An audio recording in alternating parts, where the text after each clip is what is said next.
এখানে দেখতে পাচ্ছি বাংলাদেশের বিখ্যাত কয়েকটি অপারেশনের নাম ও সামরিক অভিযান। তাহলে চলো বাংলাদেশের বিভিন্ন সময় সংঘটিত বিভিন্ন অভিযান সম্পর্কে আমরা জেনে নিই। প্রথমে আমরা দেখতে পাচ্ছি অপারেশন সার্চলাইট, যেটি সম্পর্কে আমি তোমাদের ইতিপূর্বে বলে এসেছি। 1971 সালে 25শে মার্চ রাতে নিরীহ বাঙালির উপর পাকিস্তানি হানাদার বাহিনী যেই হত্যাযজ্ঞ চালায়। আসসালামু আলাইকুম সবাইকে, কেমন আছো সবাই? আমি সিনান রয়েছি তোমাদের সাথে। বর্তমানে পড়াশোনা করছি বিউপি মার্কেটিং ডিপার্টমেন্টে। আজকে আমি এসেছি তোমাদের সাথে জিকে নিয়ে কিছু আলোচনা করতে। চলো আজকে টপিকগুলো দেখে নেওয়া যাক। আমরা এখানে প্রথমে দেখতে পাচ্ছি ইতিহাস বিখ্যাত সাল, এবং পরবর্তীতে আমরা দেখতে পাচ্ছি মুক্তিযুদ্ধের আন্তর্জাতিক স্বীকৃতি, এবং তার পরবর্তীতে আমরা দেখতে পাচ্ছি বাংলাদেশের বেশ কয়েকটি বিখ্যাত অপারেশন যেগুলো সংঘটিত হয়েছিল, এবং সর্বশেষ হিসেবে আমরা টপিক হিসেবে দেখতে পাচ্ছি মুক্তিযুদ্ধ ভিত্তিক গ্রন্থ ও লেখক। চলো আজকের ক্লাসটা শুরু করা যাক। আচ্ছা, আমরা এখানে প্রথমে দেখতে পাচ্ছি ইতিহাস বিখ্যাত সালের মধ্যে রয়েছে 606। আচ্ছা, চলো জেনে নেওয়া যাক কেন আমাদের ইতিহাস বিখ্যাত সালগুলো জানা দরকার। আমরা যখন অ্যাডমিশন ভর্তি পরীক্ষা দিতে যাব, তখন কিন্তু আমাদের বিভিন্ন ইতিহাস থেকে কোশ্চেন আসে যে এই সালে কি হয়েছে। সাপোজ এখানে যেমন রয়েছে 606 সাল। 606 সালে কি হয়েছিল? রাজা শশাঙ্কের গৌর সিংহাসন লাভ করেছিল। তাহলে এখানে যদি তোমার কোশ্চেনটা আসে এমনভাবে যে রাজা শশাঙ্ক কত সালে গৌর সিংহাসনটা লাভ করেছিলেন, তাহলে তুমি যদি এটা না জানো যে 606 সালে কি হয়েছিল, তাহলে কিন্তু তুমি অ্যান্সার করতে পারবে না। যখন তুমি এই জিনিসটা সম্পর্কে জানবে যে 606 সালে কি হয়েছিল, তখন কিন্তু তুমি খুব সহজে অ্যান্সারটা করতে পারবে। এই তোমাদের যেন খুব সহজে অ্যান্সারগুলো তোমরা করতে পারো, এই জন্য আজকে তোমাদের ক্লাসটা আমি সাজিয়েছি। তো চলো জেনে নেওয়া যাক যে কি কি গুরুত্বপূর্ণ সাল আমাদের জানতে হবে। আমি খুব কম সালের মধ্যে এখানে কভার করার চেষ্টা করেছি। চলো আমাদের ক্লাসটা শুরু করি আজকে। আচ্ছা, আমরা এখানে প্রথমেই দেখতে পাচ্ছি রাজা শশাঙ্ক 606 সালে গৌর সিংহাসন লাভ করেছিল। এর পরবর্তীতে আমরা দেখতে পাচ্ছি 638 সাল। 638 সালে চায়না পরিভাষক হিউয়েন সাং কিন্তু একজন খুবই ফেমাস একজন পরিভাষক ছিলেন তৎকালীন সময়ে। তাকে নিয়ে বারবারই কোশ্চেন আসে। তো হিউয়েন সাং বাংলায় আগমন করেন কত সালে? 638 সালে। এর পরবর্তীতে আমরা দেখতে পাচ্ছি 712 সাল, মোহাম্মদ বিন কাসিমের সিন্ধু বিজয়। মোহাম্মদ বিন কাসিম সিন্ধু বিজয় করেছিলেন 712 সালে। এর পরবর্তীতে আমরা দেখতে পাচ্ছি 756 সাল। 756 সালে পাল বংশ প্রতিষ্ঠিত হয়েছিল। পাল বংশ বাংলায় কিন্তু প্রায় 400 বছরের রাজত্ব করে। এটা কিন্তু একটা খুবই গুরুত্বপূর্ণ কোশ্চেন। 400 বছর রাজত্ব করেছিল কারা? পাল বংশ। পাল বংশ তাহলে রাজত্বটা শুরু করেছিল কবে? 756 সালে। এর পরবর্তীতে আমরা এখানে দেখতে পাচ্ছি 1143 সালে পাল বংশের পতন। তাহলে এই 756 থেকে চলো দেখে নেওয়া যাক। 756 থেকে 1134, প্রায় 40 বছর, প্রায় 400 বছর। প্রায় 400 বছর বাংলায় রাজত্ব করেছিল কারা? প্রায় 400 বছর বাংলায় রাজত্ব করেছিল পাল বংশেরা। তাহলে এখানে একটা গুরুত্বপূর্ণ এমসিকিউ আমরা দেখতে পাচ্ছি, পাল বংশের রাজত্বকাল ছিল প্রায় 400 বছর। আচ্ছা, চলো পরবর্তীতে দেখে নেওয়া যাক। আমরা এখানে পরবর্তীতে দেখতে পাচ্ছি 1158 সাল। 1158 সাল বল্লাল সেন সিংহাসন লাভ করেন। তাহলে বল্লাল সেন কে ছিলেন? একজন পাল বংশের শাসক, একজন সেন বংশের শাসক, যিনি সিংহাসন লাভ করেছিলেন কত সালে? 1158 সালে। এর পরবর্তীতে আমরা দেখতে পাচ্ছি 1191 সালে তাইরানের প্রথম যুদ্ধ। তাইরানের প্রথম যুদ্ধ তাহলে কবে হয়েছিল? তাইরানের প্রথম যুদ্ধ হয়েছিল 1191 সালে। 1191 সালের পর আমরা এখানে দ্বিতীয়বারের মতো দেখতে পাচ্ছি তাইরানের দ্বিতীয় যুদ্ধ। তাইরানের দ্বিতীয় যুদ্ধটা হয়েছিল 1192 সালে। এর পরবর্তীতে আমরা দেখতে পাচ্ছি 1204 ইখতিয়ারউদ্দিন মোহাম্মদ বিন বখতিয়ার খিলজি বাংলা শাসনভার গ্রহণ করেন। যিনি বাংলা শাসনভার গ্রহণ করেছিলেন কবে? 1204 সালে। তাহলে বাংলায় মুসলিম শাসন শুরু হয়েছিল কবে থেকে?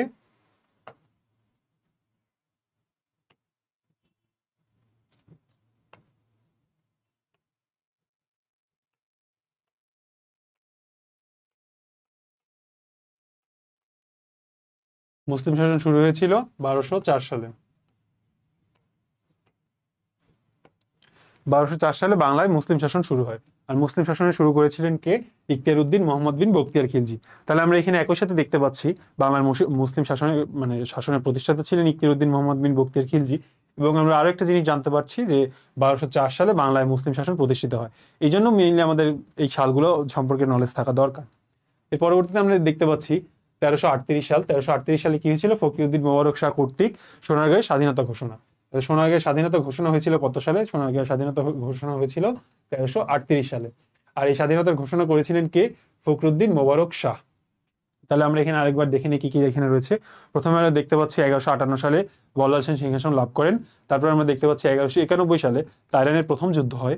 এর পরবর্তীতে আমরা দেখতে পাচ্ছি 1192 সালে তাইওয়ানের দ্বিতীয় যুদ্ধ হয়। তার পরবর্তীতে আমরা দেখতে পাচ্ছি 1204 সালে বাংলায় মুসলিম শাসনের প্রতিষ্ঠা হয় এবং বাংলায় মুসলিম শাসন প্রতিষ্ঠা করেন ইখতিয়ার উদ্দিন মোহাম্মদ বিন বখতিয়ার খিলজি। তিনি সেনদের পরাজিত করে তিনি বাংলায় মুসলিম শাসন শুরু করেন। এবং তার পরবর্তীতে আমরা এখানে দেখতে পাচ্ছি ফখরুদ্দিন মোবারক শাহ 1338 সালে তিনি সোনারগাঁয়ের স্বাধীনতা ঘোষণা করেন। আচ্ছা, এর পরবর্তীতে আমরা যদি দেখতে চাই, পরবর্তীতে আমরা দেখতে পাচ্ছি 1346 সাল। 1346 সালে মরক্কোর পরিব্রাজক ইবনে বতুতা। ইবনে বতুতা কোথাকার পরিব্রাজক ছিলেন? তিনি ছিলেন মরক্কোর পরিব্রাজক।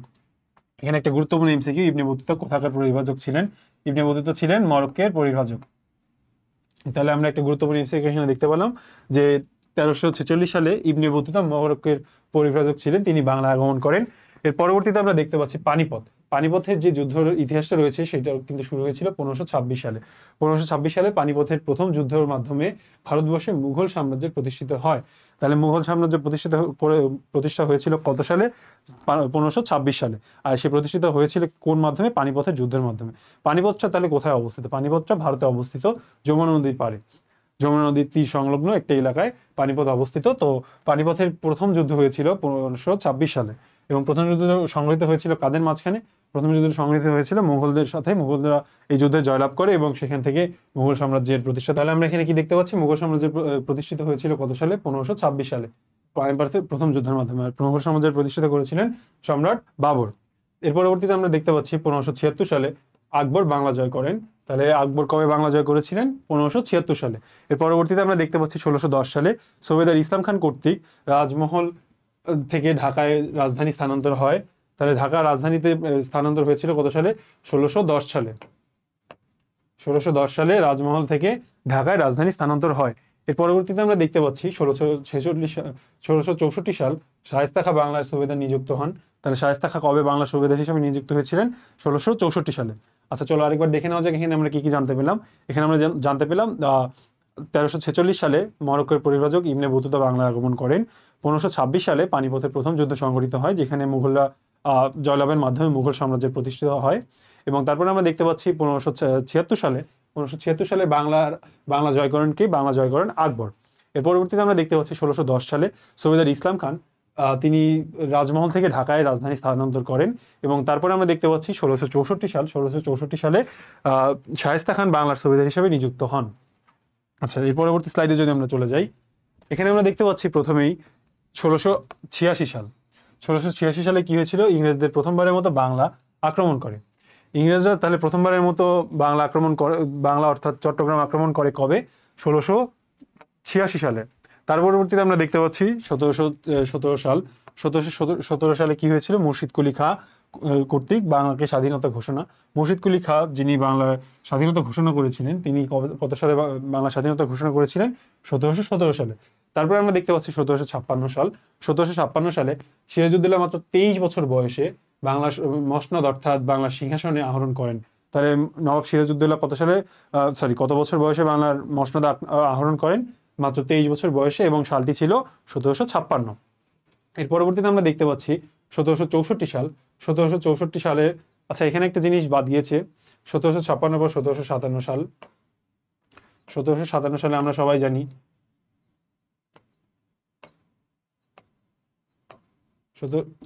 সরি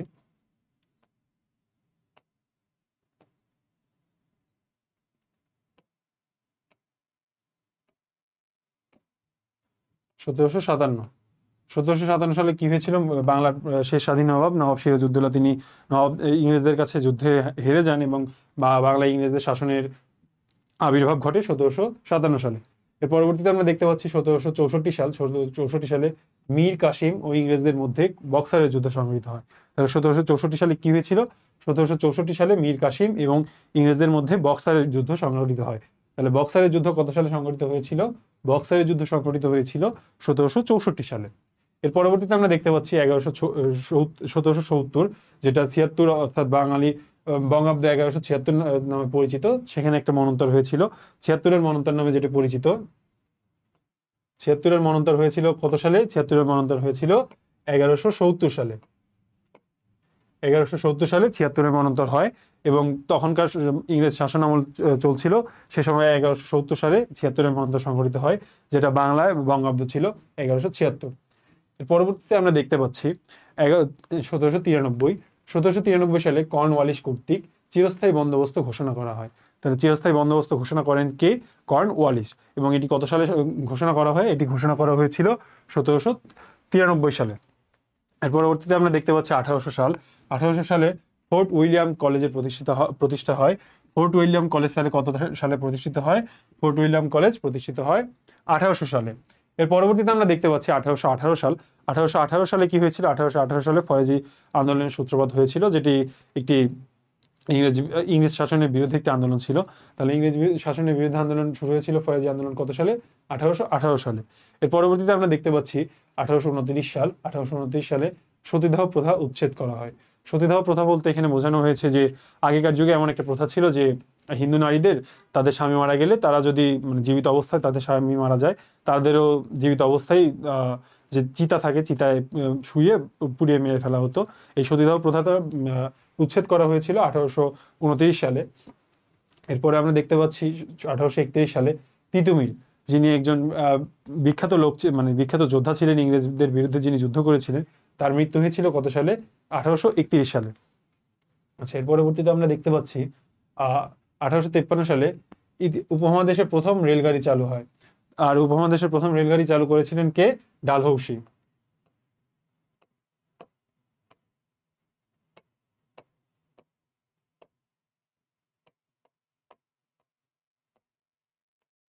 ইংরেজ শাসক ডালহৌসি উপমহাদেশের প্রথম রেলগাড়ি চালু করেছিলেন কত সালে? 1553। আচ্ছা, এখানে আমরা দেখতে পাচ্ছি ডালহৌসি উপমহাদেশের প্রথম রেলগাড়ি চালু করেন কত সালে? 1853 সালে। তাহলে এখানে আমরা গুরুত্বপূর্ণ দুটি এমসিকিউ জানতে পারলাম। এই প্রথমটাই হয়েছে ইংরেজ শাসন লর্ড ডালহৌসি, যিনি একজন ইংরেজ শাসক ছিলেন, তিনি 1853 সালে প্রথম রেলগাড়ি চালু করেন উপমহাদেশে। তাহলে আমরা এখানে দেখতে পাচ্ছি প্রথম রেলগাড়ি চালু হয় কত সালে? 1853 সালে প্রথম রেলগাড়ি চালু হয়। আর রেলগাড়ি চালু করেছিলেন কে? ডালহৌসি। আচ্ছা, এর পরবর্তীতে আমরা দেখতে পাচ্ছি 1857-তে সিপাহী বিদ্রোহ সংঘটিত হয়েছিল। সিপাহী বিদ্রোহটা ছিল মূলত বাঙালি যে সিপাহীরা ছিলেন, তারা তৎকালীন সময়ে ইংরেজদের বিরুদ্ধে যে বিদ্রোহটা ঘোষণা করেছিলেন, তাই সেটি সিপাহী বিদ্রোহ নামে পরিচিত। এবং এটি সংঘটিত হয়েছিল কত সালে? 1857 সালে। এর পরবর্তীতে আমরা 1857 সাল নিয়ে আরেকটি ইতিহাস আমরা জানতে পারছি। লর্ড কার্নিং কর্তৃক উপমহাদেশে কাগজের মুদ্রা চালু হয়। তাহলে উপমহাদেশে প্রথম কাগজের মুদ্রা চালু হয় কত সালে? উপমহাদেশে প্রথম কাগজের মুদ্রা চালু হয় 1857 সালে।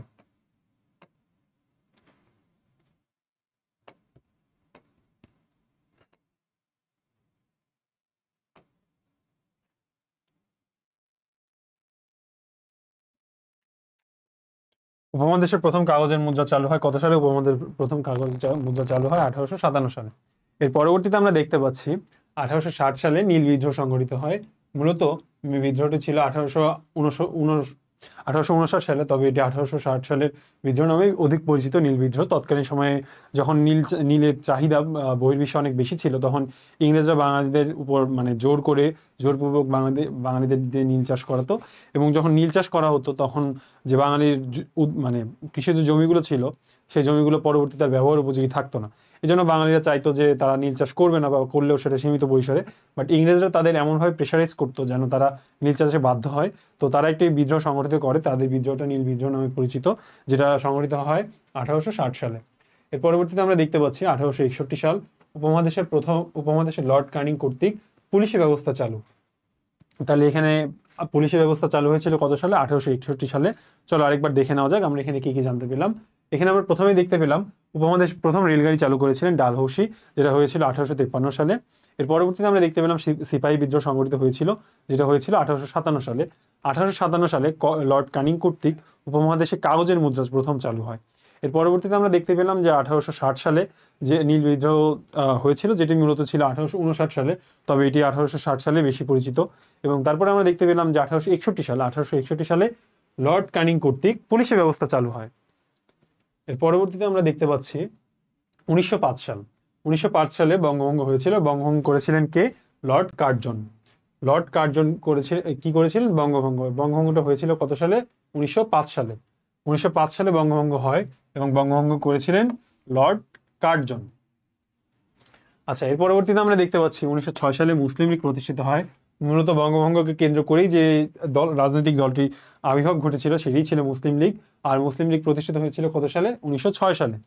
এর পরবর্তীতে আমরা দেখতে পাচ্ছি লর্ড মরলি মিন্টো কর্তৃক যে সংস্কার আইনটি প্রণীত হয়েছিল সেটি মরলি মিন্টো আইন নামে পরিচিত ছিল এবং সেটি হয়েছিল 1909 সালে।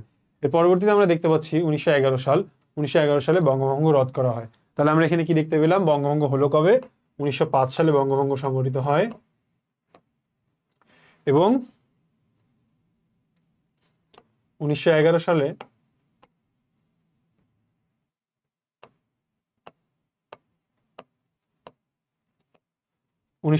বঙ্গভঙ্গ হয় আর 1911 সালে বঙ্গভঙ্গ রদ হয়। তাহলে আমরা এখানে কি জানতে পারলাম? যে 1905 সালে বঙ্গভঙ্গ হয়েছিল এবং 1911 সালে সেটি রদ করা হয়েছিল এবং 1912 সালে ঢাবি গঠনের নাথান কমিশন গঠন করা হয়। ঢাকা বিশ্ববিদ্যালয় যে তৎকালীন গঠিত হয়েছিল সেটা গঠনের যে নাথান কমিশন ছিল, ঢাকা ভার্সিটি কিভাবে পরিচালিত হবে, কিভাবে যে তাদের অবকাঠামোগত হবে, কোথায় তারা অবস্থান করবে, এই সব কিছু নিয়ে যে কমিশনটা গঠিত হয়েছিল তৎকালীন সময় সেটা নাথান কমিশন নামে পরিচিত এবং সেই কমিশনটা গঠিত হয়েছিল 1912 সালে। চলো আরেকবার দেখে নেওয়া যাক এখানে আমরা কি কি জানতে পেলাম। এখানে আমরা প্রথমেই দেখতে পেলাম 1905 সালে বঙ্গভঙ্গ হয়েছিল, তারপরে 1906 সালে মুসলিম লীগ প্রতিষ্ঠিত হয় এবং তারপরে 1909 সালে মরলি মিন্টো সংস্কার আইন প্রণীত হয় এবং 1911 সালে যে 1905 সালে বঙ্গভঙ্গটা হয়েছিল সেটি রোধ করা হয় এবং 1912 সালে ঢাবি প্রতিষ্ঠার লক্ষ্যে তৎকালীন নাথান কমিশন নামে একটি কমিশন গঠিত হয়। এর পরবর্তীতে আমরা এখানে দেখতে পাচ্ছি 1916 সালে মুসলিম লীগ ও কংগ্রেস কর্তৃক লখনৌ চুক্তি সংঘটিত হয়। লখনৌ চুক্তি তাহলে কবে স্বাক্ষর হয়? 1916 সালে। তার পরবর্তীতে 1919 সালে খেলাফত আন্দোলন শুরু হয় আর খেলাফত আন্দোলনের নেতৃত্ব দিয়েছিলেন আলী ভ্রাতৃদ্বয়। তাহলে আলী ভ্রাতৃদ্বয় দুজন ভাই ছিলেন, তারা খেলাফতের আন্দোলনের নেতৃত্ব দিয়েছিলেন এবং খেলাফতের আন্দোলন শুরু হয়েছিল 1919 সালে। তার পরবর্তীতে আমরা দেখতে পাচ্ছি 1920 সালে অসহযোগ আন্দোলনের ডাক দিয়েছিলেন কে? মহাত্মা গান্ধী। তাহলে অসহযোগ আন্দোলনের ডাক দিয়েছিলেন কবে? 1920 সালে। 1920 সালের পরে আমরা এখানে দেখতে পাচ্ছি 1921 সালে। এখানে একটি গুরুত্বপূর্ণ প্রশ্ন রয়েছে যে ঢাকা বিশ্ববিদ্যালয় কবে প্রতিষ্ঠিত হয়? ঢাকা বিশ্ববিদ্যালয় প্রতিষ্ঠিত হয় 1921 সালে। তাহলে 1921 সালে ঢাকা বিশ্ববিদ্যালয় প্রতিষ্ঠিত হয় এবং 1923 সালে চিত্তরঞ্জন দাস কর্তৃক বেঙ্গল প্যাক্ট স্বাক্ষরিত হয়। বেঙ্গল প্যাক্ট স্বাক্ষরিত হয় কবে? 1923 সালে। চলো আরেকবার দেখে নেওয়া যায় এখন আমরা কি দেখতে পেলাম। প্রথমে আমরা দেখতে পেলাম 1916 সালে মুসলিম লীগ কর্তৃক মুসলিম লীগ ও কংগ্রেসের মাঝখানে লখনৌ চুক্তি সংঘটিত হয় এবং 1919 সালে খেলাফত আন্দোলন শুরু হয় এবং 1920 সালে অসহযোগ আন্দোলন শুরু হয়। 1921 সালে ঢাকা বিশ্ববিদ্যালয় প্রতিষ্ঠিত হয় এবং 1923 সালে চিত্তরঞ্জন দাস কর্তৃক বেঙ্গল প্যাক্ট স্বাক্ষরিত হয়। এর পরবর্তীতে আমরা এখানে দেখতে পাচ্ছি 1927 সাল, যেখানে সাইমন কমিশন গঠিত হয়েছিল। সাইমন কমিশন নামের তৎকালীন একটি কমিশন গঠিত হয় যেটা 1927 সালে সংগঠিত হয় এবং 1928 সালে আমরা দেখতে পাচ্ছি নেহেরু রিপোর্ট পেশ করা হয় কত সালে? 1928 সালে। এবং এর পরবর্তীতে আমরা দেখতে পাচ্ছি 1935 সাল ভারত শাসন আইন প্রবক্তা করেন এবং সেই আইনটা প্রবক্তা কে ছিলেন? লর্ড ওয়েলিংটন কর্তৃক ভারত শাসন আইন প্রতিষ্ঠিত হয় কত সালে? 1935 সালে। এর পরবর্তীতে আমরা দেখতে পাচ্ছি 1937 সাল সাধারণ নির্বাচন অনুষ্ঠিত হয়। শেরেবাংলা একে ফজলুল হকের বাংলার মুখ্যমন্ত্রী হিসেবে নির্বাচিত হয় এবং উপমহাদেশের নারীরা প্রথম ভোটাধিকার প্রয়োগ করেন কত সালে? 1937 সালে। তাহলে মুসলিম নারীরা প্রথম ভোটাধিকার প্রণয়ন করেন কত সালে? 1937 সালে। এর পরবর্তীতে আমরা এখানে দেখতে পাচ্ছি 1939 সালে মোহাম্মদ আলী জিন্নাহ কর্তৃক দ্বিজাতি তত্ত্বের ঘোষণা হয়। দ্বিজাতি তত্ত্ব মেইনলি কি ছিল? দ্বিজাতি তত্ত্ব নিয়ে একটু আলোচনা করা যাক। যে মেইনলি যে আমাদের তৎকালীন যে প্রধান দুটি ধর্ম ছিল মুসলিম এবং হিন্দু, এই মুসলিম এবং হিন্দুরা মিলে মুসলিমদের জন্য একটা আলাদা স্টেট থাকবে, হিন্দুদের জন্য একটা আলাদা স্টেট থাকবে। এই তত্ত্বটার প্রবক্তা কে ছিলেন? এই তত্ত্বটার প্রবক্তা ছিলেন মোহাম্মদ আলী জিন্নাহ, যিনি এই তত্ত্বটা প্রবর্তন করেন 1939 সালে। তাহলে 1927 সালে আমরা দেখতে পাচ্ছি সাইমন কমিশন গঠিত হয় এবং তারপরে আমরা 1928 সালে দেখতে পাচ্ছি নেহেরু রিপোর্ট পেশ করা হয় এবং 1935 সালে ভারত শাসন আইন প্রবক্তা করেন লর্ড ওয়ালিংটন এবং 1937 সালে সাধারণ নির্বাচন অনুষ্ঠিত হয়, যেখানে তৎকালীন সময়ে শেরেবাংলা একে ফজলুল হক বাংলার মুখ্যমন্ত্রী হিসেবে নির্বাচিত হন এবং প্রথম নারীরা ভোটাধিকার প্রয়োগ করেন কত সালে? 1937 সালে। এর পরবর্তীতে আমরা দেখতে পাচ্ছি 1939 সালে মোহাম্মদ আলী জিন্নাহ কর্তৃক দ্বিজাতীয় তত্ত্বের যে থিওরিটা দেওয়া হয় তিনি দিয়েছিলেন, তিনি এই থিওরিটা দিয়েছিলেন 1939 সালে। আচ্ছা, নেক্সট লাইনে আমরা দেখতে পাচ্ছি 1940 সাল 23শে মার্চ 1940 সালের 23শে মার্চ শেরেবাংলা একে ফজলুল হক কর্তৃক লাহোর প্রস্তাব উত্থাপিত হয়। লাহোর প্রস্তাব তাহলে কত সালে উত্থাপিত হয়? লাহোর প্রস্তাব উত্থাপিত হয় 1940 সালে। 1940 সালে লাহোর প্রস্তাব কার মাধ্যমে উত্থাপিত হয়? লাহোর প্রস্তাব উত্থাপিত হয়েছিল শেরেবাংলা একে ফজলুল হকের নেতৃত্বে। এর পরবর্তীতে আমরা দেখতে পাচ্ছি 1941 সালে একটি গুরুত্বপূর্ণ এমসিকিউ, খুবই গুরুত্বপূর্ণ এমসিকিউ রয়েছে, যেটা রয়েছে রবীন্দ্রনাথ ঠাকুরের মৃত্যু। রবীন্দ্রনাথ ঠাকুর ছিলেন তৎকালীন রবীন্দ্রনাথ ঠাকুর অনেক বিখ্যাত একজন লেখক, যিনি মৃত্যুবরণ করেছিলেন কবে? যিনি বিশ্বকবি হিসেবেও পরিচিত আর কি। তিনি মৃত্যুবরণ করেছিলেন 1941 সালে।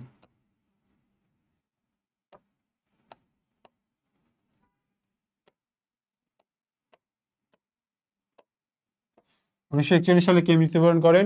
1941 সালে রবীন্দ্রনাথ ঠাকুর মৃত্যুবরণ করেন। তাহলে আমরা রবীন্দ্রনাথ ঠাকুরের মৃত্যুসাল কত পেলাম? রবীন্দ্রনাথ ঠাকুরের মৃত্যুসাল আমরা পেলাম 1941 সাল।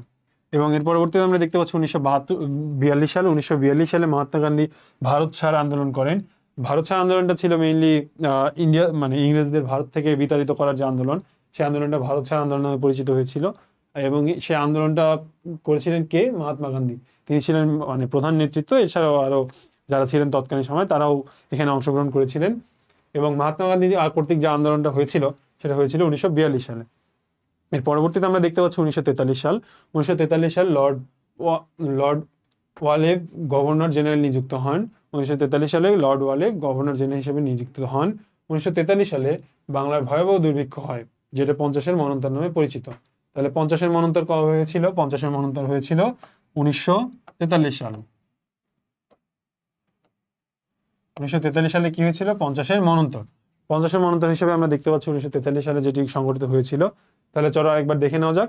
1940 সালে শেরেবাংলা একে ফজলুল হক কর্তৃক লাহোর প্রস্তাব উত্থাপিত হয়।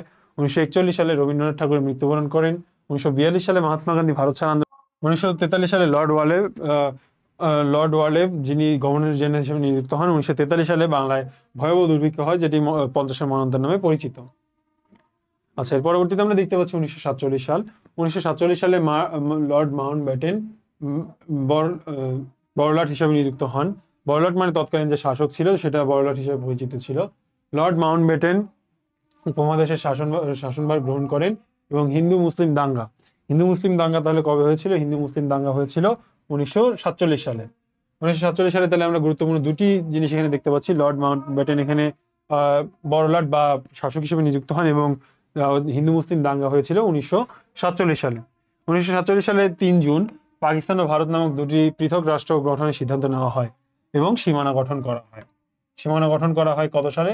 1947 সালের 3রা জুন। 3রা জুন তাহলে কি সিদ্ধান্ত নেওয়া হয়? ভারত পাকিস্তান নামে দুটি পৃথক রাষ্ট্র গঠনের সিদ্ধান্ত নেওয়া হয় এবং যে সীমানাটা সেটা ভাগ করে ফেলা হয়। এবং 1947 সালে আগস্টের 14 তারিখ ভারত বিভাগ বলতে এখানে ভারত কিন্তু আলাদা একটা বিভাগ হিসেবে পরিচিত হয়েছে তেমনটা নয়।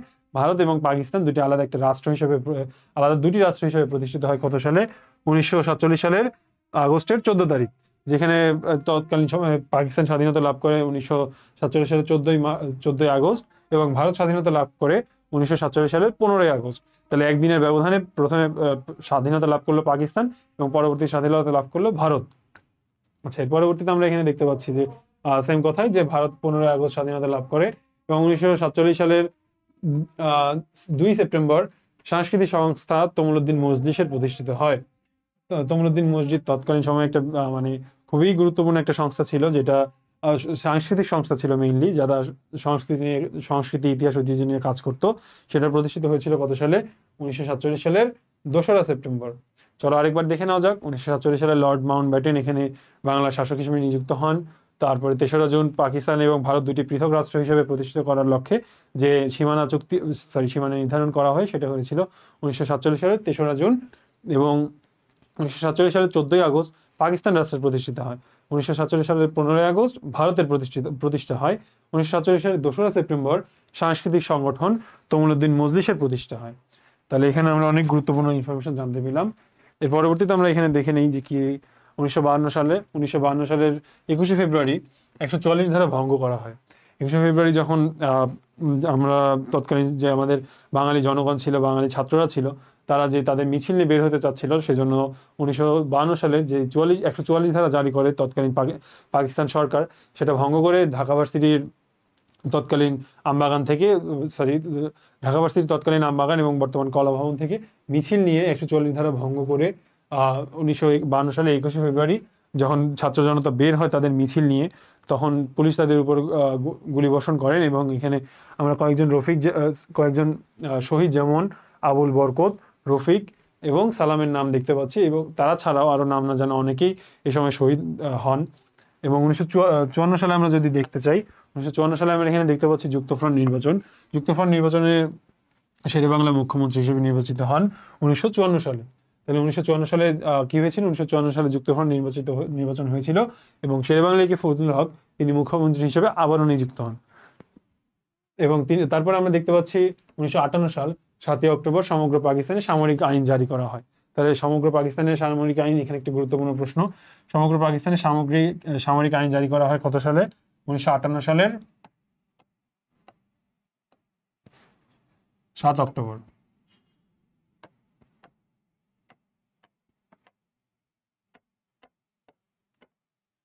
তাহলে 1958 সালের 7ই অক্টোবর কি করা হয়েছিল? 1958 সালের 7ই অক্টোবর সামরিক আইন জারি করা হয়েছিল। এবং 1962 সালের 27শে এপ্রিল 1962 সালের 27শে এপ্রিল শেরেবাংলা একে ফজলুল হকের মৃত্যু হয়। তাহলে এখানে একটা গুরুত্বপূর্ণ এমসিকিউ আমরা জানতে পেলাম যে শেরেবাংলা একে ফজলুল হকের মৃত্যু হয়েছিল কত সালে? 1962 সালে।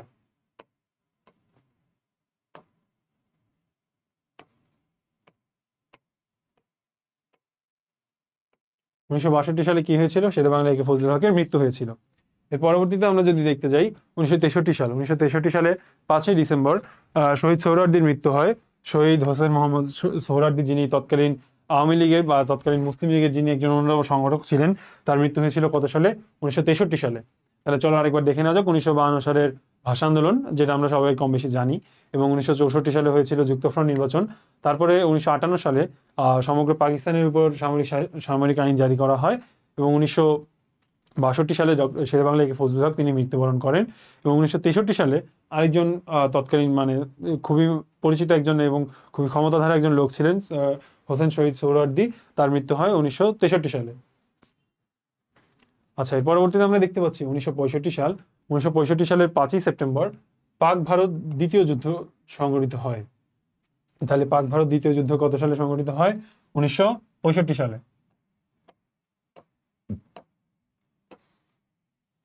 1965 সালে কি হয়েছিল? পাক ভারত দ্বিতীয় যুদ্ধ সংঘটিত হয়।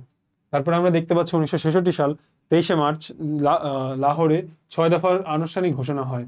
তাহলে 6 দফা কবে ঘোষণা হয়েছিল? 1966 সালের 23শে মার্চ লাহোরে তৎকালীন যে 6 দফা ঘোষণা করা হয়েছিল সেটার আনুষ্ঠানিক ঘোষণা হয়েছিল কত সালে? 1966 সালে। এবং তারপরে আমরা দেখতে পাচ্ছি 1968 সাল, যেটা 17 জানুয়ারি আগরতলা ষড়যন্ত্র মামলায়। আচ্ছা, 1958 সালে 17 জানুয়ারি আগরতলা ষড়যন্ত্র মামলা হয়। এবং 1969 সালে 20শে জানুয়ারি পূর্ব পাকিস্তানের ছাত্রদের 11 দফা আন্দোলন শুরু হয় এবং পুলিশের গুলিবর্ষণ হয়। তাহলে 1969 সালে কি হয়েছিল? 1969 সালে ছাত্রদের 11 দফা আন্দোলন হয়। 1969 সালের 22শে ফেব্রুয়ারি আগরতলা ষড়যন্ত্র মামলা প্রত্যাহার ও বঙ্গবন্ধুর মুক্তি লাভ। তাহলে বঙ্গবন্ধু শেখ মুজিবুর রহমান আগরতলা ষড়যন্ত্র মামলা থেকে মুক্তি লাভ করেছিলেন কত সালে? 1969 সালে।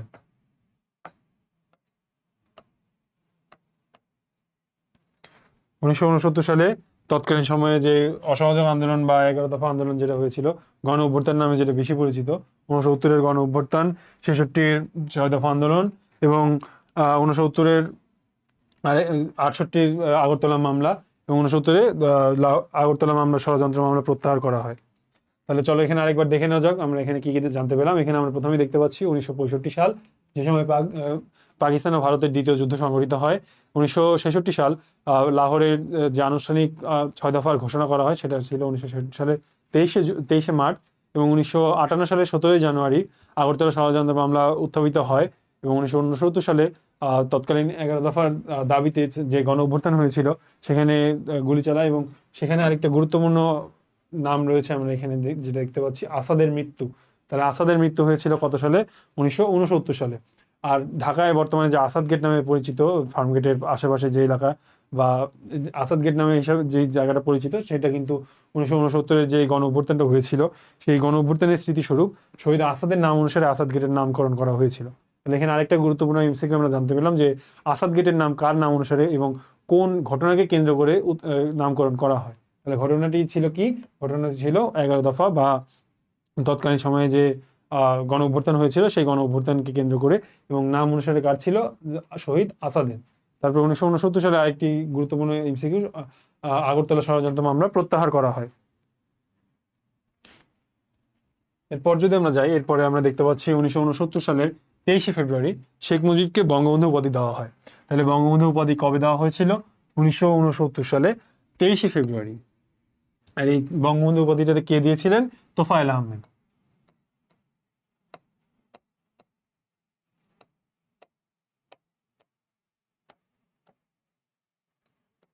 তাহলে তোফায়েল আহমেদ 1969 সালের কত তারিখে শেখ মুজিবকে বঙ্গবন্ধু উপাধি দেন?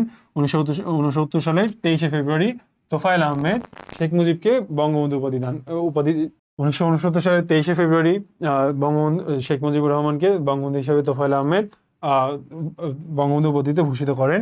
এর পরবর্তীতে আমরা দেখতে পাচ্ছি 1969 সাল 5ই ডিসেম্বর বাংলাদেশ নামকরণ করেন বঙ্গবন্ধু শেখ মুজিবুর রহমান। তাহলে 1969 সালের 5ই ডিসেম্বর প্রথম বাংলাদেশের নামকরণ করেন কে? বঙ্গবন্ধু শেখ মুজিবুর রহমান। তারপর 1970 সালের 11 নভেম্বর ঝড় ও জলোচ্ছ্বাসে পূর্ব পাকিস্তানের প্রায় 10 লক্ষ লোক নিহত হন। আর তারপরে এখানে ডিসেম্বরের জাতীয় পরিষদের সাধারণ নির্বাচন অনুষ্ঠিত হয়। পূর্ব পাকিস্তানের 169টি আসনের মধ্যে আওয়ামী লীগ 167টি আসন জয়লাভ করেন এবং নিরঙ্কুশ বিজয় অর্জন করেন। তবে এখানে কিন্তু আওয়ামী লীগ ক্ষমতা হস্তান্তর আওয়ামী লীগকে করা হয়নি, তারা কিন্তু তৎকালীন সময়ে ক্ষমতাটা পায়নি। তারপর 1971 সালে আমরা দেখতে পাচ্ছি 2রা মার্চ ঢাকা বিশ্ববিদ্যালয়ের বটতলায় ছাত্র সভায় আসম আব্দুর রব কর্তৃক প্রথম বাংলার পতাকা প্রদর্শন ও উত্তোলন করা হয়। তাহলে বাংলাদেশের যে এই পতাকাটা ছিল, পতাকাটা প্রথম উত্তোলন করেছিলেন কি? আসম আব্দুর রব। আর প্রথম উত্তোলন হয়েছিল কত সালে? 1971 সালের 2রা মার্চ। তাহলে চলো এখানে দেখে নেওয়া যাক যে আমরা কি কি জানতে পেলাম এখান থেকে। 1969 সালে প্রথম শেখ মুজিবুর রহমানকে বঙ্গবন্ধু উপাধিতে ভূষিত করা হয়, এবং তারপর 1969 সালে 5ই ডিসেম্বর শেখ মুজিবুর রহমান বাংলাদেশের নামকরণ করেন, এবং 1970 সালের 11ই নভেম্বর একটি ঝড় ও জলোচ্ছ্বাসের তৎকালীন সময়ে প্রায় 10 লক্ষ মানুষ মারা যায়। ডিসেম্বরে জাতীয় পরিষদের নির্বাচন অনুষ্ঠিত হয়, যেখানে পূর্ব পাকিস্তানের 169টি আসনের মধ্যে তো পাকিস্তান 167টি আসনই লাভ করে। তৎকালীন যেই আওয়ামী লীগ ছিল, আওয়ামী লীগ 167টি আসন লাভ করে তারা নিরঙ্কুশ বিজয় অর্জন করেন, এবং 1971 সালের 2রা মার্চ প্রথম পতাকা উত্তোলিত হয়। আচ্ছা, 1971 সালের 7ই মার্চ রেসকোর্স ময়দান, বর্তমানে সোহরাওয়ার্দী উদ্যান নামে পরিচিত। রেসকোর্স ময়দানের বর্তমান নাম কি? রেসকোর্স ময়দানের বর্তমান নাম সোহরাওয়ার্দী উদ্যান। এখানে বঙ্গবন্ধু কর্তৃক স্বাধীনতার ঘোষণা এবং স্বাধীনতার ডাক দেওয়া হয়, মুক্তিযুদ্ধের ডাক দেওয়া হয়। তাহলে মুক্তিযুদ্ধের ডাক দেওয়া হয়েছিল কত সালে? 1971 সালের 7ই মার্চ রেসকোর্স ময়দানে, বর্তমানে যেটি সোহরাওয়ার্দী উদ্যান নামে পরিচিত। 1971 সালের 3রা মার্চ বঙ্গবন্ধু কর্তৃক অসহযোগ আন্দোলনের ডাক দেওয়া হয়। তাহলে 3রা মার্চ কি করা হয়েছিল? 3রা মার্চ বঙ্গবন্ধু কর্তৃক অসহযোগ আন্দোলনের ডাক দেওয়া হয়েছিল। 1971 সালের 16ই ডিসেম্বর 1971 সালের 16ই মার্চ বঙ্গবন্ধু আর ইয়াহিয়া ভুট্টোর বৈঠক শুরু হয়। 16ই মার্চ বঙ্গবন্ধু এবং ইয়াহিয়ার বৈঠক শুরু হয়। 22শে মার্চ বঙ্গবন্ধু ইয়াহিয়ার বৈঠক শেষ হয়। বঙ্গবন্ধু ইয়াহিয়া ভুট্টোর যে বৈঠক চলছিল তৎকালীন সময়ে, সেটি শেষ হয় 22শে মার্চ। তাহলে শুরু হয়েছিল কবে? 16ই মার্চ, শেষ হয়েছিল 22শে মার্চ। 1971 সালের 23শে মার্চ নিজ বাসভবনে বঙ্গবন্ধু কর্তৃক বাংলাদেশের পতাকা উত্তোলন হয়। 1971 সালের 23শে মার্চ শেখ মুজিবুর রহমান কর্তৃক বাংলাদেশের তার নিজ বাসভবনে পতাকা উত্তোলিত হয়। তাহলে প্রথম পতাকা উত্তোলিত হয়েছিল কত সালে? প্রথম পতাকা উত্তোলিত হয়েছিল 1971 সালের 2রা মার্চ, এবং বঙ্গবন্ধু কর্তৃক পতাকা উত্তোলিত হয়েছিল 1971 সালের 23শে মার্চ। তাহলে চলো আরেকবার দেখে নেওয়া যাক। 7ই মার্চ কি হয়েছিল? রেসকোর্স ময়দানে বঙ্গবন্ধু শেখ মুজিবুর রহমান বাংলার স্বাধীনতার ডাক দেন। 1971 সালের 3রা মার্চ বঙ্গবন্ধু কর্তৃক অসহযোগ আন্দোলনের ডাক দেওয়া হয়। 1971 সালের 16ই মার্চ বঙ্গবন্ধু ইয়াহিয়ার যে ভুট্টোর যে বৈঠক শুরু হয়, সেটা শুরু হয়েছিল 16ই মার্চ, শেষ হয়েছিল 22শে মার্চ, এবং 23শে মার্চ বঙ্গবন্ধু শেখ মুজিবুর রহমান তৎকালীন সময়ে তার নিজ বাসভবনে বাংলাদেশের পতাকা উত্তোলন করেন। এর পরবর্তীতে আমরা দেখতে পাচ্ছি 1971 সালের 25শে মার্চ রাত 12টা থেকে সারা দেশে পাকিস্তানি নৃশংস হত্যাযজ্ঞ শুরু হয়, যেটা অপারেশন সার্চ লাইট নামে পরিচিত।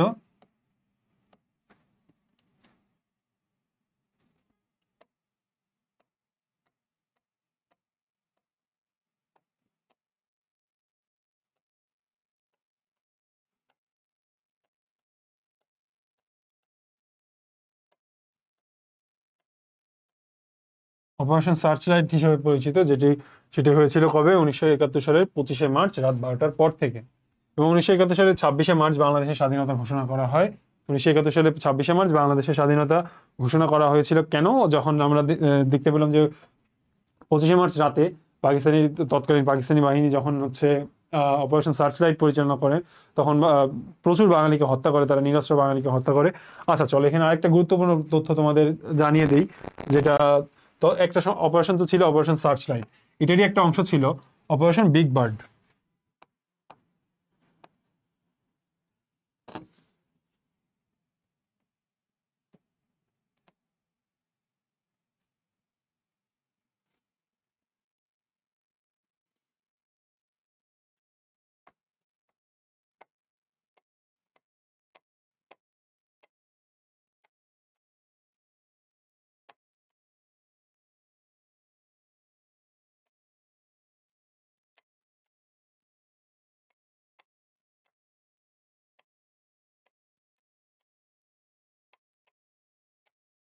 Operation big bird, operation big বার্ডটা কি ছিল? অপারেশন বিগ বার্ডটা ছিল এই অপারেশন সার্চ লাইটের একটি অংশ, যেটি বঙ্গবন্ধু শেখ মুজিবুর রহমানকে ধরার জন্য পাকিস্তানি সেনাবাহিনী কর্তৃক সংগঠিত হয়।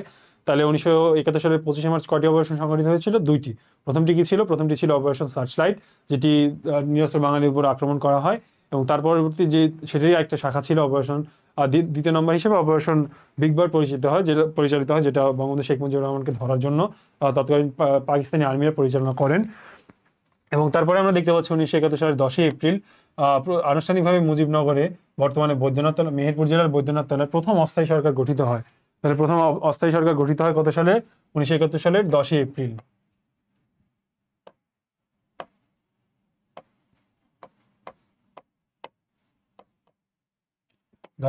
প্রথম সরকার গঠিত হয়। আর শপথ গ্রহণ করে কবে তারা? শপথ গ্রহণ করে 17ই এপ্রিল। এখানে কিন্তু আমরা একটা জিনিস বারবার মিস্টেক করে ফেলি, যে কবে শপথ গ্রহণ করে।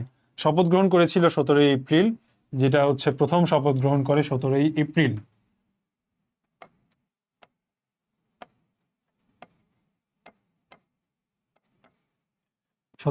শপথ গ্রহণ করে, এবং প্রথম অস্থায়ী সরকার গঠিত হয় কত সালে? প্রথম গঠিত হয় 10ই এপ্রিল। প্রথম গঠিত হয়েছিল 10ই এপ্রিল এবং শপথ গ্রহণ করেছিল 17ই এপ্রিল। এই জিনিসটা মনে রাখবে, এই জিনিসটা অনেক সময় আমাদের উলটপালট হয়ে যায়, এই জন্য আমি তোমাদের ক্লিয়ার করে দেওয়ার চেষ্টা করলাম। এবং তারপরে আমরা এখানে দেখতে পাচ্ছি 6ই ডিসেম্বর ভারত কর্তৃক স্বাধীন বাংলাদেশকে স্বীকৃতি। 6ই ডিসেম্বর তাহলে ভারত বাংলাদেশকে স্বীকৃতি দান করে। এবং 1971 সালের 16ই ডিসেম্বর আমরা সবাই জানি মহান মুক্তিযুদ্ধের মধ্যে দিয়ে বাংলাদেশের বীজ এবং নিয়াজির আত্মসমর্পণ। জেনারেল নিয়াজি তৎকালীন সময়ে পাকিস্তানের পক্ষ থেকে জেনারেল নিয়াজি তিনি এসে বাংলাদেশে লেফটেন্যান্ট জেনারেল জগজিৎ সিং অরোরা, যিনি মিত্রবাহিনীর প্রধান ছিলেন, মিত্রবাহিনীর প্রধান জগজিৎ সিং অরোরার কাছে তৎকালীন পাকিস্তানের একজন সেনা অফিসার জেনারেল নিয়াজি তিনি আত্মসমর্পণ করেন। লেফটেন্যান্ট জেনারেল নিয়াজি তিনি আত্মসমর্পণ করেছিলেন 16 ডিসেম্বর, যার মাধ্যমে আমরা আমাদের মহান মুক্তিযুদ্ধের স্বাধীনতা অর্জন করি, মহান বাংলাদেশের বিজয় অর্জন করি এবং বাংলাদেশের বিজয় লাভ হয়। 1948 সালে ইসরায়েল স্বাধীন রাষ্ট্র প্রতিষ্ঠিত হয়। যেহেতু এখন একটা কারেন্ট ইস্যু চলছে ইসরায়েল আর প্যালেস্টাইন, তো এখানে তোমাদের জেনে রাখা ভালো যে 1948 সালে কিন্তু ইসরায়েলের প্রথম প্রতিষ্ঠিত হয়েছিল 1948 সালে।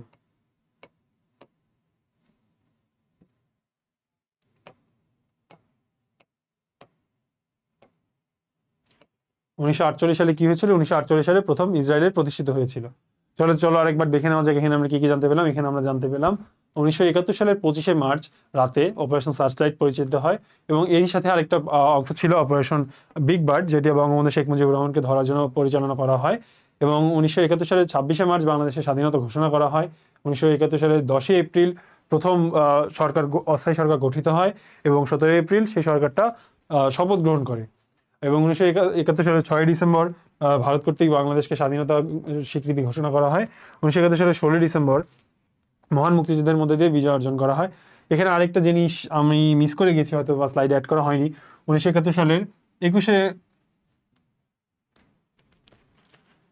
নভেম্বর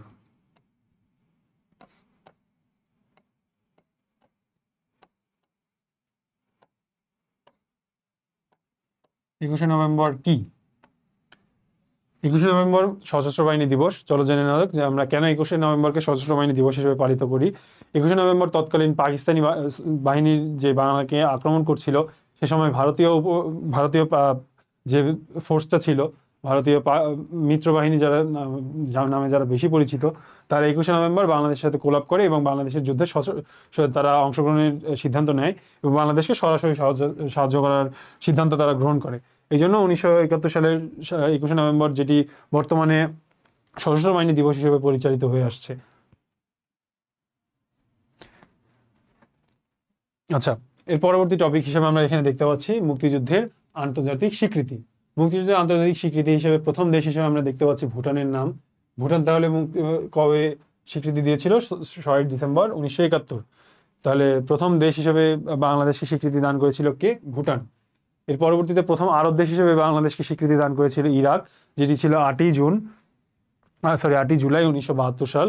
তারপর প্রথম মধ্যপ্রাচ্যের দেশ হিসেবে বাংলাদেশকে স্বীকৃতি দান করেছিল ইরাক, যে প্রথম মধ্যপ্রাচ্যের দেশ হিসেবে বাংলাদেশকে স্বীকৃতি দান করেছিল ইরাক, যেটি ছিল 8 জুন 1972, সেম ডেট। এবং তার পরবর্তীতে প্রথম সমাজতান্ত্রিক দেশ, যেসব দেশে সমাজতন্ত্র পরিচালিত হয়, সেই সমাজতান্ত্রিক দেশ হিসেবে তৎকালীন পূর্ব জার্মানি এবং মঙ্গোলিয়া বাংলাদেশকে স্বাধীন দেশ হিসেবে স্বীকৃতি দান করে। সেটা ছিল 11 জানুয়ারি 1972। প্রথম উপসাগরীয় দেশ হিসেবে কুয়েত বাংলাদেশকে স্বীকৃতি দান করে, যেটি ছিল 4 নভেম্বর বা 4 নভেম্বর 1973। এবং প্রথম আফ্রিকান এবং মুসলিম দেশ, মানে একটি দেশ যেটি আফ্রিকা মহাদেশে অবস্থিত এবং একই সাথে তারা মুসলিম কান্ট্রি, সেই দেশ হিসেবে বাংলাদেশকে স্বীকৃতি দান করেছিল কারা? সেনেগাল। তাহলে চলো আরেকবার দেখে নেওয়া যাক, বাংলাদেশকে প্রথম স্বীকৃতি দান করেছিল কে? ভুটান, যেটি ছিল 6 ডিসেম্বর 1971। প্রথম আরব দেশ হিসেবে বাংলাদেশকে স্বীকৃতি দান করে ইরাক। তারপরে প্রথম মধ্যপ্রাচ্যের দেশ হিসেবে প্রথম বাংলাদেশকে স্বীকৃতি দান করে ইরাক। তারপরে সমাজতান্ত্রিক দেশ হিসেবে যেখানে সমাজতন্ত্র পরিচালিত হয়, সেই সব দেশের কাতারে যার দেশগুলো পড়ে, তৎকালীন পূর্ব জার্মানি ও মঙ্গোলিয়া বাংলাদেশকে প্রথম স্বাধীনতা স্বীকৃতি দান করে। এবং উপসাগরীয় যে দেশটা বাংলাদেশকে প্রথম স্বাধীনতা স্বীকৃতি দান করে, সেটি ছিল কুয়েত এবং ডেটটা ছিল 4 নভেম্বর 1973। এবং পরবর্তীতে আমরা এখানে দেখতে পাচ্ছি প্রথম আফ্রিকান ও মুসলিম দেশ হিসেবে বাংলাদেশকে স্বীকৃতি দান করে সেনেগাল।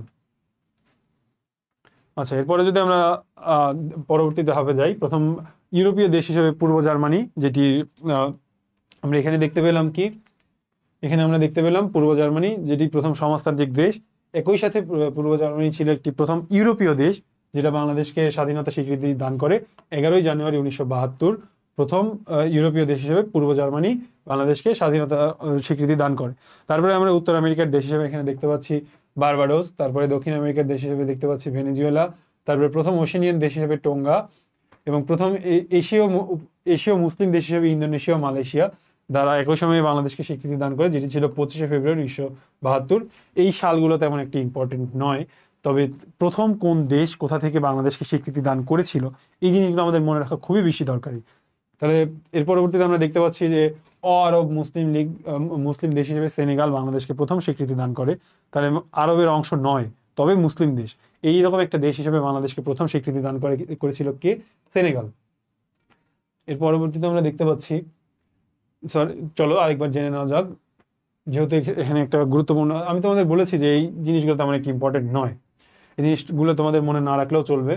তাহলে প্রথম দেশ হিসেবে বাংলাদেশকে স্বীকৃতি দান করে ভুটান, তারপরে আরব দেশ হিসেবে বাংলাদেশকে স্বীকৃতি দান করে ইরাক, এবং প্রথম মধ্যপ্রাচ্যের দেশ হিসেবে বাংলাদেশকে স্বীকৃতি দান করেছিল ইরাক।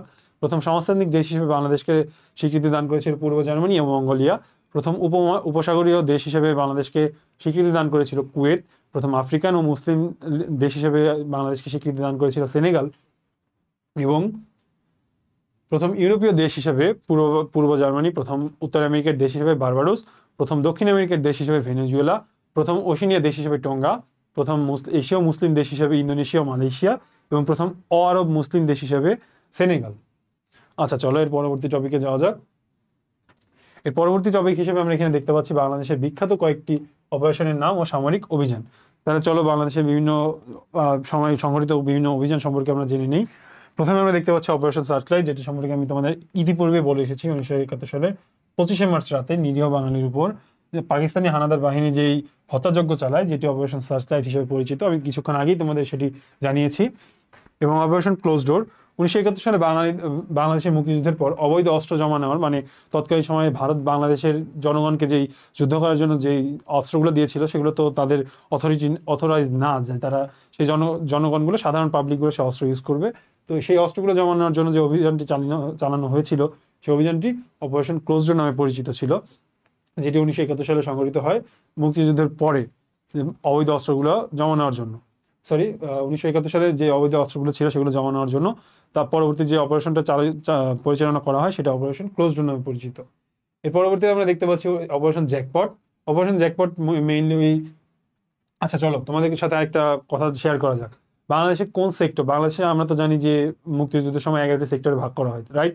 তো এই সেক্টরের মধ্যে কোন সেক্টরটাতে তৎকালীন সময় কোনো সেক্টর কমান্ডার নিয়মিত ছিলেন না বলতো?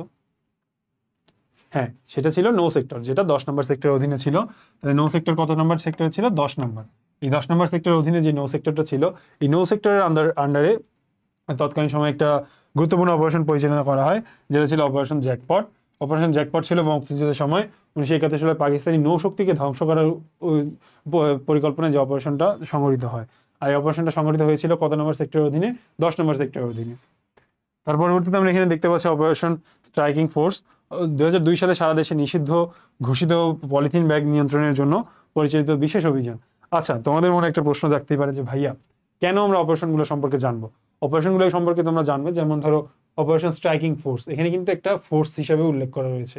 তাহলে যদি এটা তোমরা না জানো যে এখানে কি হয়েছিল, তাহলে কিন্তু তোমরা এখানে যদি এমসিকিউর অপশনে থাকলো যে এটা একটা এই সামরিক বাহিনীর অপারেশন, এটি একটি পলিথিনের বিরুদ্ধে নিষিদ্ধকরণ অপারেশন, বা আদার্স দুইটা অপশন থাকলো, এখানে কিন্তু যেহেতু এখানে একটা স্ট্রাইকিং ফোর্স হিসেবে এখানে তোমার মেনশন করা রয়েছে, তো maximum most of the students এখানে অ্যান্সার করবে, যদি তারা না জেনে থাকে তারা অ্যান্সার করবে কি ওই সামরিক বাহিনীর অপারেশনটা। তো এখানে আমরা এখানে দেখতে পাচ্ছি এটা কি ছিল, 2002 সালে সারা দেশে নিষিদ্ধ ঘোষিত পলিথিন ব্যাগ নিয়ন্ত্রণের জন্য যেই বিশেষ অভিযান পরিচালনা করা হয়, সেটি পরিচালনা কি নামে পরিচিত ছিল? Operation striking force. এরপরে আমরা দেখতে পাচ্ছি অপারেশন সি অ্যাঞ্জেল, যেটা 1991 সালে উপকূলীয় ঘূর্ণিঝড় উপদ্রুত এলাকায় মার্কিন টাস্ক ফোর্সের কর্তৃক পরিচালিত বিশেষ ত্রাণ ও পুনর্বাসন অভিযান। তৎকালীন যে মার্কিন টাস্ক ফোর্স ছিল, টাস্ক ফোর্স যখন বাংলাদেশে একটি উপকূলীয় ঘূর্ণিঝড় হয় 1991 সালে, সে সময় একটি অপারেশন তারা পরিচালনা করে এই উপকূলবর্তী যেই সব ক্ষয়ক্ষতি হয়েছিল সেগুলো দূর করার জন্য। সেই অপারেশনটা কি নামে পরিচিত? সেই অপারেশনটা পরিচিত ছিল অপারেশন সি অ্যাঞ্জেল নামে। তাহলে চলো আরেকবার জেনে নেওয়া যাক অপারেশনগুলোর নাম। প্রথমে আমরা দেখতে পাচ্ছি অপারেশন সার্চলাইট, তারপর অপারেশন ক্লোজ ডোর, তারপর অপারেশন জ্যাকপট, তারপর অপারেশন স্ট্রাইকিং ফোর্স এবং অপারেশন সি অ্যাঞ্জেল। আচ্ছা, এর পরবর্তীতে আমরা দেখতে পাচ্ছি এখানে অপারেশন মান্না, যেটি 1991 সালে উপকূলীয় ঘূর্ণিঝড় উপদ্রুত এলাকায় ব্রিটিশ রাজকীয় নৌবাহিনী কর্তৃক পরিচালিত ত্রাণ তৎপরতা কার্যক্রম। তাহলে ব্রিটিশ রাজকীয় নৌবাহিনী কর্তৃক ত্রাণ তৎপরতা কার্যক্রমের নাম কি ছিল? অপারেশন মান্না। এবং তারপরে দেখতে পাচ্ছি আমরা অপারেশন সেনা, যেটা বাংলাদেশ সরকার আঞ্চলিক গণ সমন্বয় কার্যক্রম পরিচালনার জন্য চট্টগ্রামে স্থাপিত কার্যালয়, যেটা অপারেশন সেনা নামে পরিচিত ছিল। এবং এখানে মেইনলি পার্বত্য চট্টগ্রামের সাথে যে বাংলাদেশের শান্তি চুক্তিটা হয় সেটা এখানে সংগঠিত হয়েছিল। আর তারপর আমরা দেখতে পাচ্ছি এই কম্বিং অপারেশন, এটা তেমন একটা গুরুত্বপূর্ণ নয়, তবে বাংলাদেশের যে অবৈধ অস্ত্রগুলোর ছিল তৎকালীন সময়ে 2002 সালে সারা দেশ জুড়ে পরিচালিত এই অভিযানের নাম ছিল কম্বিং অপারেশন। এরপরে আমরা দেখতে পাচ্ছি অপারেশন নবযাত্রা। বাংলাদেশের নির্ভুল ভোটার আইডি প্রস্তুতের কার্যক্রমের সাংকেতিক নাম ছিল অপারেশন নবযাত্রা। তাহলে নবযাত্রার সাথে সম্পর্কে আচ্ছা, আমি তোমাদের আবার একটু মনে করিয়ে দিই যে কেন এটি গুরুত্বপূর্ণ। যদি এখানে ধরো অপশনে থাকলো যে অপারেশন নবযাত্রা কোন অপারেশনের সাথে সম্পর্কিত, যেহেতু আমরা জানি যে যেহেতু আমরা জানি নবযাত্রা জয়যাত্রা নামে নৌবাহিনীর কিছু যুদ্ধজাহাজ রয়েছে, তো প্রথম অপশন থাকলো অপারেশন নবযাত্রা কিসের সাথে, কোশ্চেনটা থাকলো যে অপারেশন নবযাত্রা কোন ধরনের অপারেশনের সাথে সম্পৃক্ত। তো প্রথমে থাকলো নৌবাহিনীর অপারেশন, তারপরে থাকলো যেই নির্ভুল ভোটার অধিকার সেটার, বা আদার্স যে কোনো দুটো থাকলো। যদি কেউ স্টুডেন্ট না জানে যে অপারেশন নবযাত্রা কি ছিল মেইনলি, তখন তো কিন্তু তার মাথায় আসবে যে ওই যে আমি নৌবাহিনীর কথা শুনেছিলাম যে নৌবাহিনীর একটা জাহাজ আছে, অপারেশন নৌবাহিনীর একটা জাহাজ আছে নবযাত্রা জয়যাত্রা নামে, এই টাইপের কিছু একটা শুনেছি, তাহলে হয়তো আমার ওইটাই অ্যান্সার। কিন্তু তখনই সে কিন্তু ভুল করবে। এই জন্য আমাদের এখানে জেনে নেওয়া প্রয়োজন যে অপারেশন নবযাত্রা কি ছিল। অপারেশন নবযাত্রা ছিল বাংলাদেশের নির্ভুল ভোটার আইডি প্রস্তুতের কার্যক্রমের সাংকেতিক নাম। এর পরবর্তীতে আমরা দেখতে পাচ্ছি অপারেশন ডালভাট, যেটাকে বিডিআর বিদ্রোহের তৎকালীন সময় একটা মুখ্য কারণ হিসেবে আমরা আইডেন্টিফাই করতে পারি। অপারেশন ডালভাটটা কি ছিল? অপারেশন ডালভাট ছিল বাংলাদেশের খাদ্যদ্রব্যের ঊর্ধ্বমূল্যের প্রেক্ষিতে বিডিআর কর্তৃক প্রদত্ত তুলনামূলক সস্তায় খাদ্যদ্রব্য সরবরাহ সাংকেতিক নাম। এই যখন বিডিআর বিদ্রোহটা সংঘটিত হয় 2009 সালে, তারপরে সেটা নিয়ে যখন তদন্ত শুরু হয়, সেখানে কিন্তু একটা তদন্ত উঠে এসেছিল যে অপারেশন ডালভাত নামে যে অপারেশনটা ছিল, এই যে অপারেশন ডালভাত, এই অপারেশনটাই ছিল মেইনলি তাদের ভাষ্যমতে যে বিডিআর বিদ্রোহের একটা মেইন কারণ। তো আমরা সেই দিকে আর না যাই, চলো পরবর্তী স্লাইডে যাওয়া যাক। এর পরবর্তী টপিক হিসাবে আমি দেখতে পাচ্ছি মুক্তিযুদ্ধ বিষয়ক বিভিন্ন গ্রন্থ ও লেখক। অনেক সময় এসে থাকে যে মুক্তিযুদ্ধ বিষয়ক বিভিন্ন গ্রন্থের নাম, বা গ্রন্থের নাম দিয়ে বলে যে এটা কোন বিষয়ক গ্রন্থ। তো সেই জন্য আমরা এখানে গ্রন্থগুলোর নামগুলো জেনে নিই। আমরা প্রথমে এখানে দেখতে পাচ্ছি 71-এর দিনগুলি, যেটি জাহানারা ইমামের লেখা। তোমরা হয়তো ঈদের মধ্যে পড়ে এসেছো 71-এর দিনগুলো, এটা জাহানারা ইমাম লিখেছিল, এটা ছিল একটা মুক্তিযুদ্ধ বিষয়ক গ্রন্থ। এর পরবর্তীতে আমরা দেখতে পাচ্ছি 71-এর ডায়েরি। তার পরবর্তীতে আমরা দেখতে যেটা লেখা ছিল সুফিয়া কামালের। সুফিয়া কামাল কি রচনা করেছিল? সুফিয়া কামাল রচনা করেছিল 71-এর ডায়েরি। এরপরে আমি দেখতে পাচ্ছি আমি বীরাঙ্গনা বলছি। আমি বীরাঙ্গনা বলছি রচনাটা কে ছিল? আমি বীরাঙ্গনা বলছি রচনাটা ছিল নীলিমা ইব্রাহিম। এর পরবর্তীতে আমরা দেখতে পাচ্ছি আগুনের পরশমণি, যেটার লেখক ছিলেন হুমায়ুন আহমেদ। এর পরবর্তীতে আমরা দেখতে পাচ্ছি স্মৃতির শহর, যেটার লেখক ছিলেন শামসুর রহমান। এর পরবর্তীতে আমরা দেখতে পাচ্ছি পায়ের আওয়াজ শোনা যায়, যেটার লেখক ছিলেন সৈয়দ শামসুল হক। আর তোমাদের জন্য এখানে আরেকটা বাংলার টিপস আমি দেই। এই যে এখানে দেখো তোমরা শামসুর রহমান, এখানে কিন্তু রহমান না।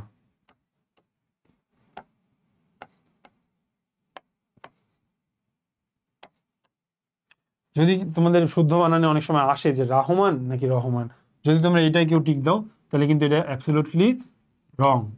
তাহলে এটার আমরা বানান হিসাবে কি দেখতে পাচ্ছি? বানানটা আমরা এখানে দেখতে পাচ্ছি রাহমান, র এর পরে একটা আকার হবে।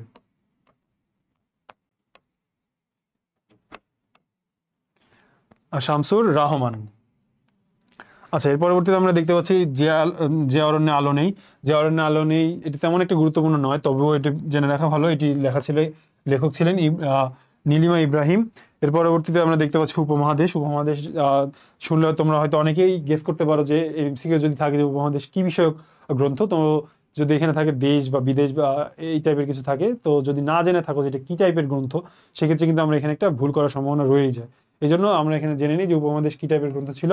উপমহাদেশ গ্রন্থ ছিল মুক্তিযুদ্ধ বিষয়ক। আচ্ছা, তার পরবর্তীতে আমরা এখানে দেখতে পাচ্ছি নিষিদ্ধ লোবান নীল দংশন। নীল দংশন, তাহলে এখানকার লেখক কি ছিলেন? সৈয়দ শামসুল হক। আর উপমহাদেশের লেখক কি ছিলেন? উপমহাদেশের লেখক ছিলেন আল মাহমুদ। তাহলে চলো আরেকবার দেখে নেওয়া যাক এখানে আমরা কি কি দেখতে পেলাম। প্রথমে দেখতে পেলাম 71-এর দিনগুলো, তারপরে দেখতে পেলাম 71-এর ডায়েরি, তারপরে আমি বীরাঙ্গনা বলছি, আগুনের পরশমণি, স্মৃতির শহর, পায়ের আওয়াজ শোনা যায়, যে অরণ্যে আলো নেই, তারপরে যে অরণ্যে আলো নেই, উপমহাদেশ, নিষিদ্ধ লোবান, নীল দংশন। এর পরবর্তীতে আমরা দেখতে পাচ্ছি এই গোল্ডেন এজ, যেটার লেখক ছিলেন তহমিনা আনাম লেখক ছিলেন এই গোল্ডেন এজ। জান্নাত হতে বিদায়, শওকত ওসমান ছিলেন জান্নাত হতে বিদায়ের লেখক। তার পরবর্তীতে গ্রন্থ হিসেবে আমরা দেখতে পাচ্ছি অবরুদ্ধ 9 মাস। অবরুদ্ধ 9 মাসের লেখক ছিলেন আতাউর রহমান খান। তারপরে আমরা দেখতে পাচ্ছি লক্ষ্য প্রাণের বিনিময়, মেজর রফিকুল ইসলাম লিখেছিলেন, তৎকালীন একজন সেনা অফিসার ছিলেন মেজর রফিকুল ইসলাম, তিনি লিখেছিলেন কি? লক্ষ্য প্রাণের বিনিময়ে। তারপরে আমরা এখানে দেখতে পাচ্ছি আমার 71-এর লেখক ছিলেন ডক্টর আনিসুজ্জামান। তারপরে আমরা দেখতে পাচ্ছি হাঙ্গর নদী গ্রেনেড, এটা নিয়ে একটা নাটকও হয়েছিল। এটা একটা বহুল আলোচিত এমসিকিউ, যেটি একটু খুব গুরুত্বপূর্ণ। হাঙ্গর নদী গ্রেনেড, এটা একটা মোস্ট ইম্পর্টেন্ট কোশ্চেন। হাঙ্গর নদী গ্রেনেড, এটার লেখক কে ছিলেন? খুবই ভালো করে মনে রাখবে, সেলিনা হোসেন। তাহলে হাঙ্গর নদী গ্রেনেডের লেখক কে ছিলেন? হাঙ্গর নদী গ্রেনেডের লেখক ছিলেন সেলিনা হোসেন, এবং এটি ছিল মুক্তিযুদ্ধ বিষয়ক একটি গ্রন্থ। তারপর আমরা দেখতে পাচ্ছি রাইফেল রুটি আক্তার। এটি তেমন একটা আওতার তেমন একটা গুরুত্বপূর্ণ বই নয়, তবু এটি জেনে রাখা ভালো। এখানকার লেখক ছিলেন শহীদ আনোয়ার পাশা। তার পরবর্তী আমরা দেখতে পাচ্ছি দেয়াল। দেয়ালের লেখক ছিলেন সৈয়দ আবু জাফর শামসুদ্দিন। এখানে সরি একটা বানান মিস্টেক হয়েছিল, শামসুদ্দিন হবে এখানে। আবু জাফর শামসুদ্দিন ছিলেন দেয়ালের লেখক। তার পরবর্তীতে আমরা দেখতে পাচ্ছি ফেরারি ডায়েরি। ফেরারি ডায়েরির লেখক কে ছিলেন? ফেরারি ডায়েরির লেখক ছিলেন আলাউদ্দিন আল আজাদ। চলো বইগুলো আরেকবার দেখে নেওয়া যাক। প্রথমে আমরা দেখতে পেলাম ৭১-এর দিনগুলো, তারপর আমরা দেখতে পেলাম ৭১-এর ডায়েরি, তারপর আমরা দেখতে পেলাম আমি বীরাঙ্গনা বলছি, তারপরে রয়েছে আগুনের পরশমণি, তারপরে রয়েছে স্মৃতির শহর, তারপরে রয়েছে পায়ের আওয়াজ শোনা যায়, তার পরবর্তীতে রয়েছে যে অরণ্যে আলো নেই, তারপর পরে রয়েছে উপমহাদেশ, এবং রয়েছে নিষিদ্ধ লোবান, নীল দংশন। এবং তারপর আমরা এখানে দেখতে পাচ্ছি গোল্ডেন এইজ, যার নাম হতে বিদায়, অবরুদ্ধ ৯ মাস, লক্ষ প্রাণের বিনিময়ে, আমার ৭১, হাঙ্গর নদী গ্রেনেড। খুবই গুরুত্বপূর্ণ একটি এমসিকিউ, হাঙ্গর নদী গ্রেনেড, এবং লেখক ছিলেন সেলিনা হোসেন। এর পরবর্তীতে রাইফেল রুটি আওতার, এর পরবর্তীতে রয়েছে দেয়াল, এবং সর্বশেষ হিসেবে আমরা এখানে দেখতে পাচ্ছি ফেরারি ডায়েরি। মূলত মুক্তিযুদ্ধ বিষয়ক বই আরও অনেক রয়েছে, বাট এগুলোই বারবার ঘুরে ফিরে আমাদের পরীক্ষার কোশ্চেনগুলো আসে, এবং এগুলোই বেশি ইম্পর্টেন্ট। তো আজকের ক্লাস এই পর্যন্তই। দেখা হবে ইনশাআল্লাহ নেক্সট কোন ক্লাসে। আমি সিনান ছিলাম তোমাদের সাথে। আশা করি আজকের ক্লাসটা সম্পর্কে তোমরা সবকিছুই ক্লিয়ারভাবে বুঝতে পেরেছো, এবং এই জিনিসগুলোর প্রয়োজনীয়তা আমি তোমাদের বুঝিয়ে দেওয়ার চেষ্টা করেছি। তো দেখা হবে নেক্সট ক্লাসে।